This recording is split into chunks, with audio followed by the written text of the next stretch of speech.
Little by little, we've been bringing this old townhouse back to life, honouring the history of this beautiful home in the southwest of France.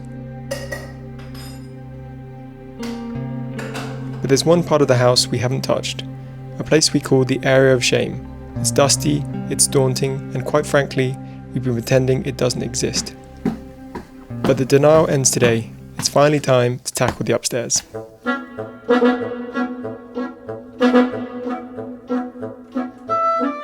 We ended 2025 having made decent progress on the downstairs, finishing our bedroom just before Christmas. But the area we'd been itching to tackle since the middle of last year was the attic. Our plan was to turn it into 2 bedrooms, with the master suite having an ensuite bathroom. But before we could get started, we needed to strip down the space to its bare bones. The attic had already seen one failed renovation from the prior owner, so it was filled with mouldy insulation, broken electrics, and some old plumbing, all of which needed to be ripped out.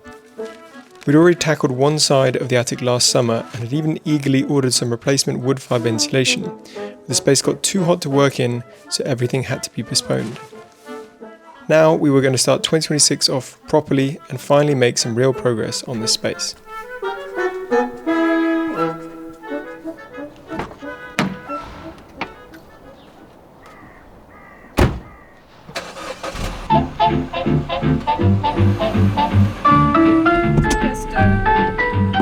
Heaven, I'm in heaven, and my heart beats so that I can hardly speak,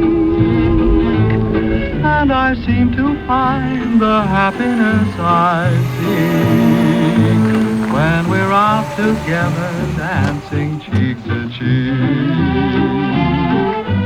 Heaven, I'm in heaven, and the cares that hung around me through the week seem to vanish like a gambler's lucky streak when we're out together dancing cheek to cheek. Oh, I love to climb a mountain and to reach the highest peak, but it doesn't thrill me half as much as dancing cheek to cheek. Oh, I love to. Were you tempted to buy getting into the danger zone for Hugo? But I don't enjoy it half as much as dancing cheek to cheek. Dance with me, I want my arm about you. The charm about you will carry me through to heaven. I'm in heaven, and my heart beats so that I can hardly speak.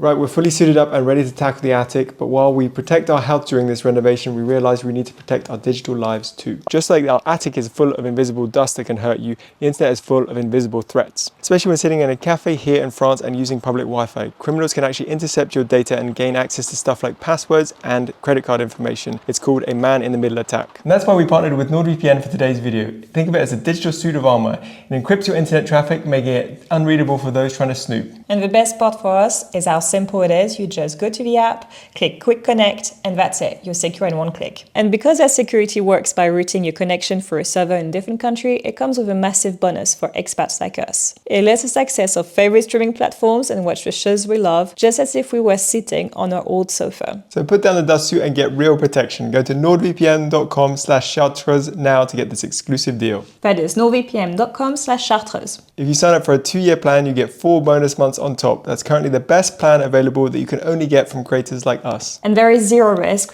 NordVPN offers a 30-day money-back guarantee, so if you don't like it, you can get a full refund, no questions asked. So click the link in the description or go to nordvpn.com/chartreuse to get that deal now. Thank you very much for NordVPN for sponsoring this video and supporting creators like us. So we're going to start removing the insulation now. We are going to first remove the bats behind us, which are screwed in, a bit annoying to take off.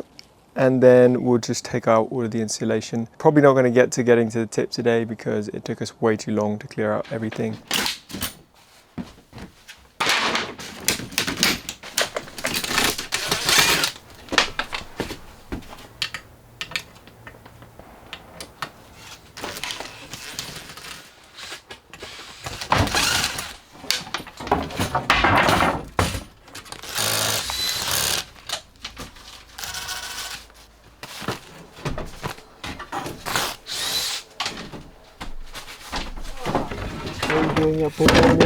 I hate it.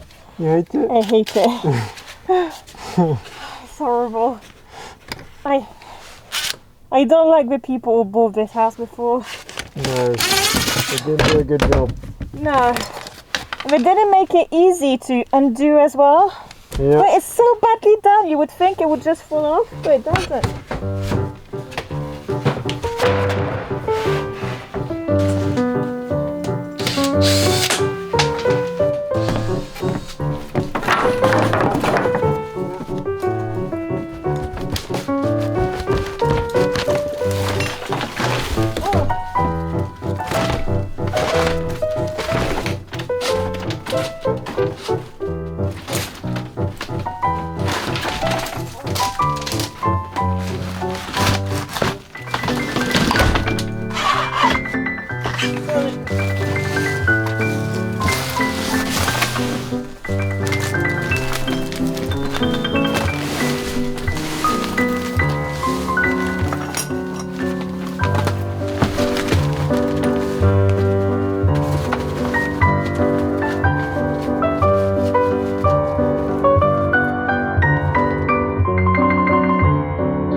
So we were just removing the weird plank things that the previous owners had put underneath some of the, over the top of some of the rafters here, and realised that this rafter here is just not even, it's not even bolted in at all, or it's not nailed in at all. So we were hoping to remove this rafter because we thought, okay, this is just a non-structural rafter that people have been put in before, but we were going to get some engineer to look at it to make sure. But this is clearly not a structural beam because it's moving quite easily. So we're going to try and we'll take that out now, and it's good news at least.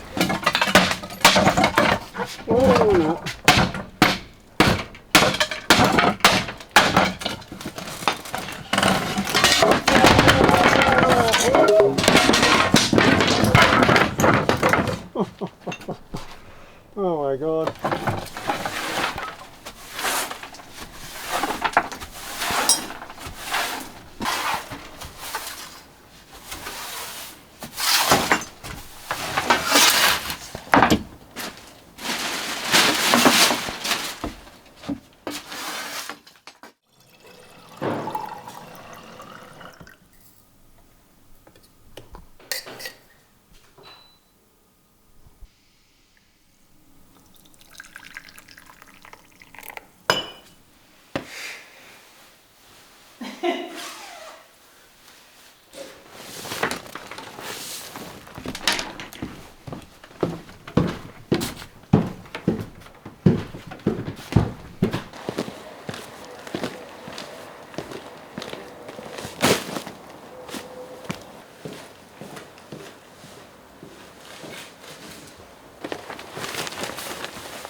Yeah.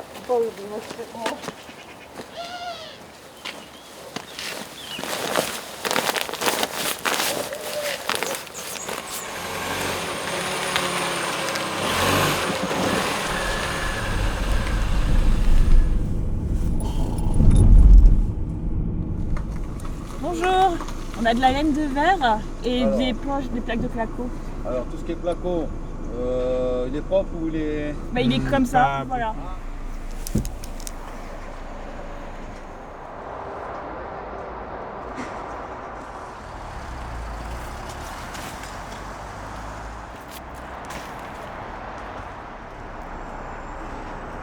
So we removed all of the insulation, which was an absolute nightmare. Would not recommend it. Probably about 3 out of 10 on the scale of renovation fun. The glass wool just got absolutely everywhere, super itchy. really not nice to remove. But anyway, what we're going to move on to now is removing all of the pointy supports that are holding up the rails so that this room looks a little bit less like a murder house and a bit more like an attic.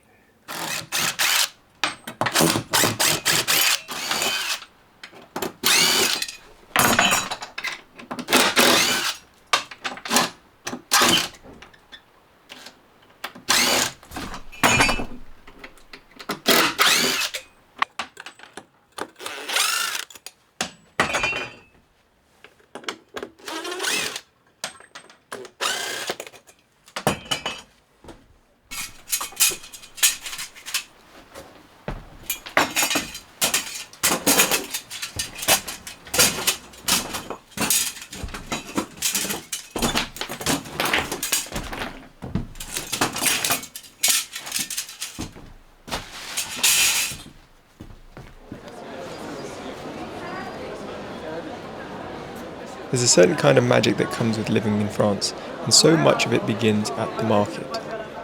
Here in Bordeaux, we're utterly spoilt for choice. Intimate neighbourhood markets spring up daily across the city, each one a small universe of flavour and tradition. Most days we simply wander down to whichever happens to be the nearest, but this week we felt the pull of something grander. We want to lose ourselves in the Marché des Capucins.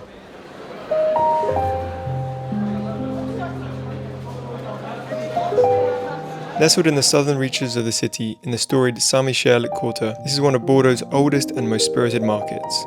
It takes its name from the Capucin friars, those brown-robed wanderers who once walked these very streets. The first weekly market gathered here in October 1749.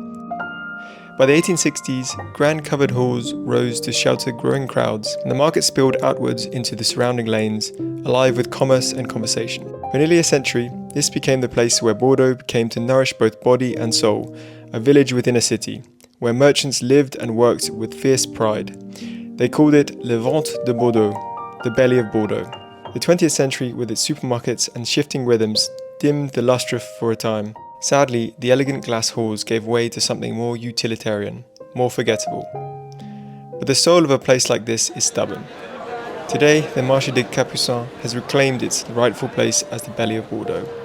Some 60 permanent vendors fill the halls, while others gather in the surrounding streets as the week unfolds.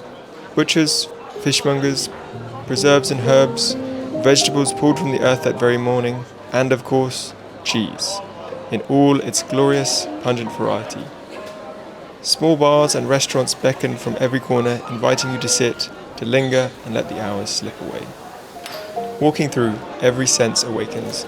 Vendors call out their daily specials, steaks hiss and sizzle on iron grills, and the air carries the perfume of thyme and bright citrus from the greengrocer's stalls.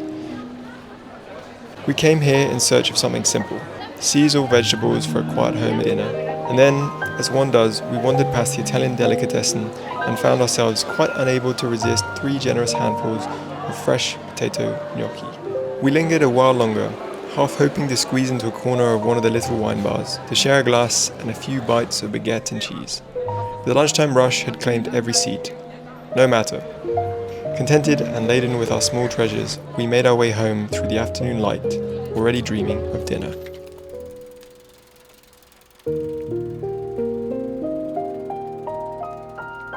So after a very few hard couple of days up here, we have finally removed all of the old insulation from the attic, which is an amazing feeling. It was one of those things that was lingering in the back of our mind for so long, and it feels so much better having all of that old moldy insulation out of this space. It already feels so much lighter, so much nicer to be here in the attic. So I'm super happy we got to eventually doing that and seeing the progress in this space. So what's the next task up here, and what are we going to do next for progressing this space? I'll get onto that in a bit, and also touch on some things that are actually probably going to hinder that progress a little bit. But first of all, I just wanted to say massive thanks to all of the guys who reached out in the last video after we asked for suggestions about what we want to do in this space. We were kind of overwhelmed with comments. We had so many people giving their helpful thoughts and suggestions about the design choices. So we really want to say thank you, and we are reworking designs as we speak, kind of rejigging things so that we're taking into suggestions your feedback. So let's talk briefly about what we're going to tackle next up here. The next task that we want to do up here is to re-insulate the space, and we are going to re-insulate the space with a wood fiber insulation. It's the same wood fiber insulation that we use in the cave in the basement video that you guys might have seen. So if you were asking about that, that is the type of insulation that we are using. The reason we are using wood fiber insulation is because it works better against summer heat insulation. It delays the heat transfer quite a bit in comparison to other insulation types. So that's what we're going to use up here. But unfortunately, sadly, with removing some of the insulation, we did discover a little bit of a problem with our roof that we are not sure how big a problem it is, but it's a little bit worrying, and let me show you what that is. So the fun thing that we discovered when we removed all the insulation was this area here behind me, which you can see is probably not in a great state. We're a little worried about this area. We had our neighbor Fred over when we were just playing around with some of the different systems that we wanted to put up the railing and the insulation in, just to kind of get everything in line and just make sure we order the correct stuff. And we looked at this a bit more carefully. I did see this when we initially pulled off the insulation, but it kind of just looked like, you know, just some of the areas were a bit under the weather.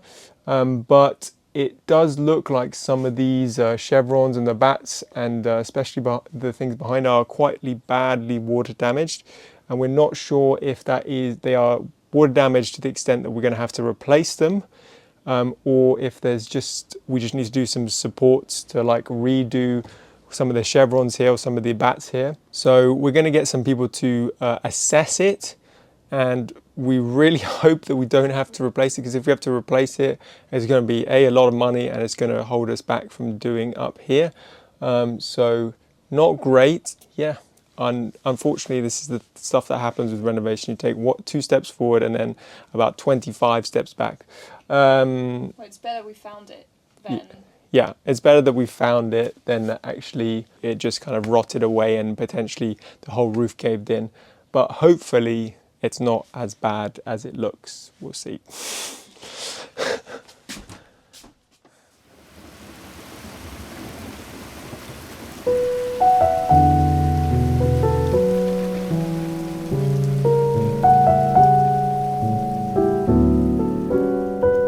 If I could eat one thing for the rest of my life, it would be pesto.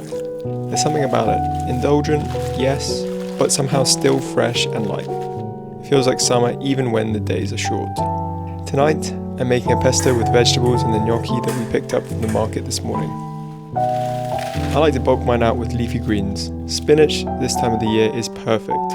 It adds a lovely robustness and turns the whole thing this deep, almost emerald green, and makes the whole dish look amazing. We make pesto often at the Chartres, and it's all thanks to this beautiful piece of French engineering that I bought 15 years ago. This Magimix is one of the best investments I've ever made. Yes, I've replaced a few parts over the years, but I like the idea of owning something solid, something that just works. Really, it's a bit like our design philosophy here. We're drawn to old things that have stood the test of time, but we're not afraid of a few modern comforts along the way. To make the pesto is beautifully simple. I start by toasting a handful of lightly crushed walnuts in a dry pan over a medium heat, just till I catch that warm, nutty fragrance. We switched to walnuts years ago for making pesto. Pine nuts have just become rather too expensive for us, and walnuts grow everywhere in this part of France.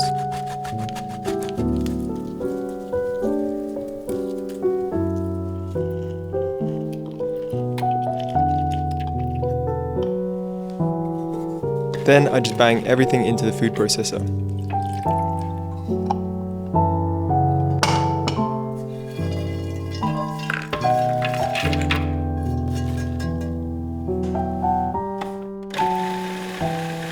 After that, I add the fresh spinach, brown about 2 generous handfuls, and pulse until it's all incorporated.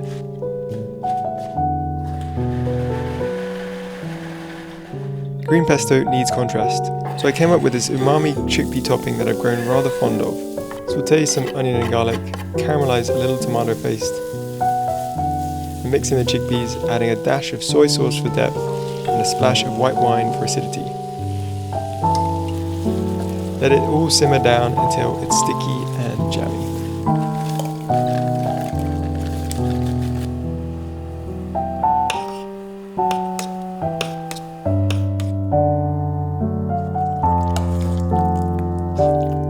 serve the gnocchi with a generous swirl of pesto, a savoury chickpea topping, and then a snowfall of extra grated cheese. And then enjoy, because really, what better way to end an intense week of renovation than with a bowl of carbs and a glass of wine. See you next time.